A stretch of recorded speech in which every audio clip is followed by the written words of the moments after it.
ஆசீர்வதிக்கப்பட்டதான அருமையான இந்த நல்ல காலை நேரத்துக்காக கர்த்தருக்கு நன்றி சொல்லுகிறேன்.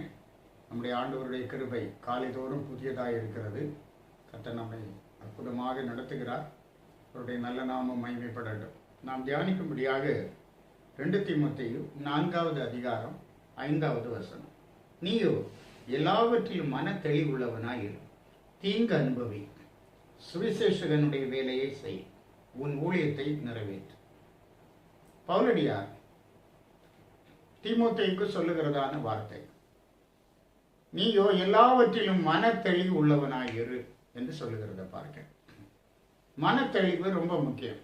உலக பிரகாரமாக கூட எந்த ஒரு காரியத்தை நாம் நடத்த வேண்டுமே ஆனாலும் நமக்கு அதை குறித்த நல்ல ஒரு ஐடியா, நல்ல ஒரு மனத்தெளிவு, நல்ல ஒரு கான்ஃபிடன்ஸ் தேவை என்று பார்க்கிறோம்.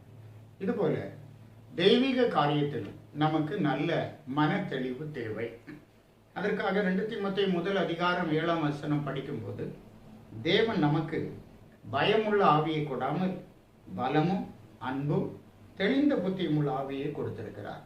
ஆண்டவர் நமக்கு தெளிந்த புத்தி உள்ள ஆவியை கொடுத்திருக்கிறார். நமக்கு மனத்தெளிவு உண்டாகும்படி தெளிந்த புத்தி உள்ள ஆவியை தேவன் கொடுத்திருக்கிறார் என்று பார்க்கிறோம். ஆகவே நாம் எப்போதும் நாம் அறிந்திருக்கிற இந்த சத்தியத்தில் தெளிவு உள்ளவர்களாக நாம் காணப்பட வேண்டும். 1 பேதுரு 5ஆம் அதிகாரம் 8ஆம் வசனத்திலே பார்க்கிறோம், தெளிந்த புத்தி உள்ளவர்களாக இருங்கள், விழித்திருங்கள், உங்கள் எதிராளியாகிய பிசாசானவன் கர்ச்சிக்கிற சிங்கம் போல எவனை விழுங்கலாமோ என்று சுற்றித் திரிகிறான். ஆகவே நாம் தெளிந்த புத்தி உள்ளவர்களாக இருப்போம், அறிந்த சத்தியத்தில் நிலைத்திருப்போம். அதற்கு ஆண்டவர் நமக்கு உதவி செய்வாராக. ஜெபிப்போம். நல்ல தேவனே, நன்றியோடு துதிக்கிறோம். அருமையான உம்முடைய பிள்ளைகளுக்காக இந்த காலை வேளையிலே ஜெபிக்கிறோம். கர்த்தர் இவர்களை ஆசீர்வதி. ஆண்டவரே, நல்ல ஆவிக்குரிய அனுபவங்களை குறித்த நல்ல ஒரு தெளிந்த புத்தியை பிள்ளைகளுக்கு கொடுத்து வழி நடத்தும். இவர்களை ஆசீர்வதி.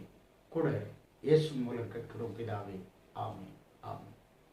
God bless you.